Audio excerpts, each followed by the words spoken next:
Hey guys, welcome to another video on the Inside Spurs channel. Happy Tuesday morning as you see this. I hope you're okay. I hope the day is going to treat you well and your Monday was fantastic. As you can see, I'm still wearing the same t-shirt as yesterday. I'm recording this on Monday. There you go. Lo and behold. In this video though, we're doing the lone roundup, doing the good, the bad, the ugly. There is a lot more good than normal. And shout out my boy, Dane, Scarlett. You'll see what I'm talking about in just a second. I just want to say, if you're watching this and you're new, subscribe.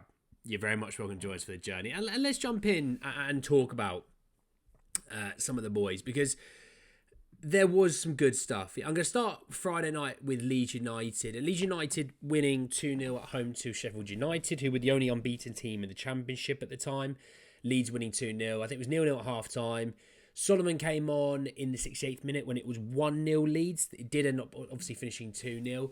And I was sort of getting a bit of an idea on Twitter from just sort of Leeds fans. I was scrolling a bit, just getting an idea of how they think and what they think of him. You got Leeds fans a bit like Spurs fans when it comes to certain players. They'll hate on them for no reason, or they'll hate on a player just because they want to.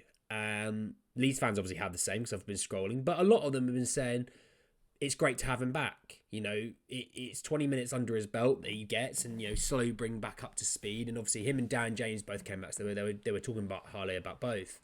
I saw some fans saying, we've got a team full of stars, but he's not one of them. I've got some other fans saying once he gets back up to speed and he's got his agility back due to match sharpness, we've got another game changer. So I think he's a mixed bag of some Leeds fans. I think some Leeds fans expected him to come back yesterday and score 7 goals after missing weeks and, only having 20 minutes. But some fans, I think, are somewhat reasonable and said, for what you could expect from a guy having missed weeks of game time, having obviously missed about a year's worth of football as well, he was all right. And he just needs to get his legs back, which I think that's a fairer way to sum him up personally. I think, slag him off because his missed injury time's not great. Moving over to Jamie Donley out of Leyton, Orient. Another substitute appearance for Jamie Donley, which is becoming a bit of a regular occurrence now.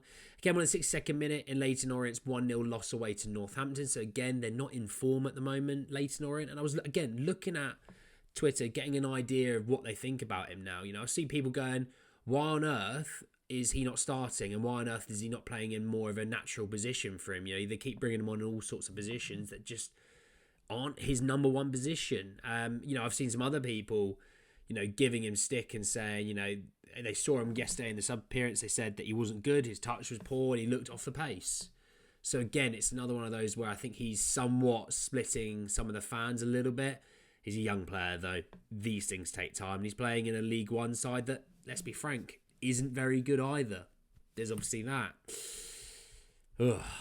Anyway, moving over. Véliz flavoured news out in Spain. 4-1 loss for Espanyol away to Athletic Bilbao. He played the first half, and these games aren't the games that sum up a team's like that season. Leeds versus Sheffield United sum up their season. That is a Sheffield United side that should be in and around the playoff hunt this season. Same with Leeds United. This was like a 6-point game. You taking points away from a rival and giving them to yourself, massive. It's like Leyton Orient. If they're playing Birmingham City, that's not going to be the be-all and end-all of their season. Someone towards mid-table and below, that's where Leyton Orient are going to try and pick up points. So the same with Espanyol. Bilbao are going to be trying to fight for Champions League football. Espanyol they'll be in and around from mid-table towards the relegation, and that's where they're going to be focusing on the teams and around them there. Moving away from Espanyol to Bryan Gil, just to let you know, he's still injured from his time where just before the international break, and obviously he pulled out of the Spain squad. He was actually part of the Spanish national squad, but got pulled out due to what they said is a sprain that he has in his left ankle. Matthew Craig flavoured news down at Barnsley. He came on in the 67th minute in their 2-1 win away to Blackpool. So still fighting around the playoff hunt. I think they're 2 places off the playoff hunt in League One. Again, I've not seen anyone saying that he's splitting the fan base or anything like that. I think for the most part, Barnsley fans are quite happy with Matthew Craig.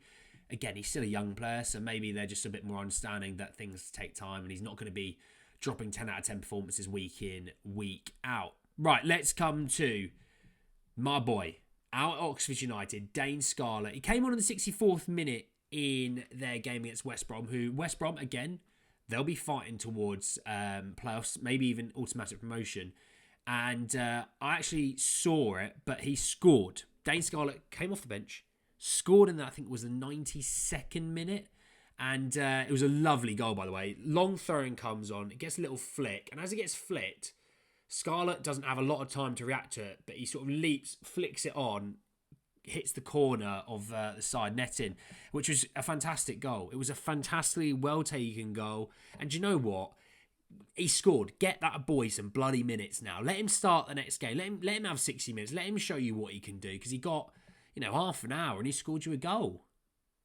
I don't often talk about the other striker playing for Oxford United scoring goals, so get Dane some bloody minutes. And so many Oxford fans were so happy for him, by the way. That this was the nice thing. I'm seeing accounts saying that the header wasn't easy. It's actually very difficult to get the direction on that. It's a brilliant finish. He also doesn't have much reaction time, and to find the corner from there is an excellent finish at a pivotal moment. Others saying he showed great spirit and fight today. Delight for Dane, whose performances have been gradually improving, and that goal will do him the world of good. So they're behind him. They know what he's about. Young player, just needs some confidence. But, big him up, give him that confidence that he needs, So happy for Dane, absolute legend. Happy for him that he's got the goal. Ashley Phillips, unused substitute in Stoke's 1-1 draw at home to Norwich City. Obviously, he's missed some time with concussion. I think it was concussion, wasn't it, or injury. They've had a change of manager and so on and so forth. So I think it's a bit chaotic at Stoke and City. So hopefully that settles down and he starts to get back into the team again. George Abbott played the full 90 in Notts County's 1-0 win at AFC Wimbledon. Sort of getting an idea again on Twitter from Notts County fans about George Abbott. Someone said that he thinks George Abbott looks best when he's at the centre mid spot.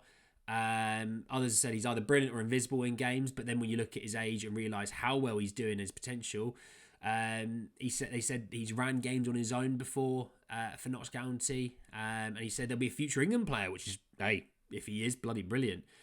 Others said that when he was moved into midfield in the second half, he was the guy that made the big difference. Obviously, he started on the right-hand side, and when they moved him more centrally, apparently, he flourished, which is lovely. Coming over to the two boys out in Belgium at Westerlo, or Vuskovic and Alfie Devine, both played 90 minutes in Westerlo's 2-1 home loss to Club Bruges.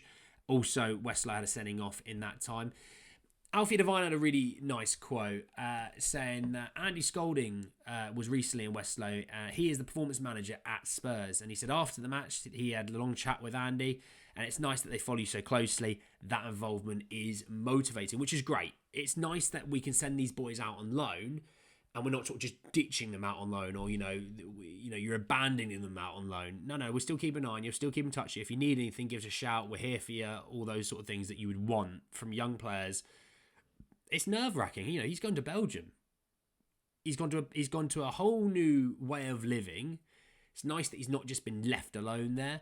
I think he will get better as the season goes by for Westerlo. Vuskovic, as we know, defensively they're not doing very well, Westerlo, but they are scoring goals. They are doing that, and he's been scoring goals. Obviously, he's got a brace as a centre-back, which is always impressive. And obviously, he will continue to get better. He's a bit of an aerial beast, which is good. He understands that he's an aerial beast. I talked about Dragajin yesterday, and I was saying, once he understands that he's one of the biggest players and one of the strongest players and one of the best players in the air in the Premier League, he could be absolutely dominant. It's the same with Vuskovic. He sort of understands that he is. He can continue that dominance. That would be brilliant for us going forward into next season. So a little bit of good there in that video. Obviously, Dane's fantastically, got himself a goal and also got himself a point. He actually contributed quite importantly to that game, getting himself a point at home to West Brom. Obviously, George Abbott playing more and more good quality minutes is always really good. But anyway, guys, then if you hope you enjoyed, drop a like on the video. If you did, hit me in the comment section below your thoughts, fears about the boys out online, how they did.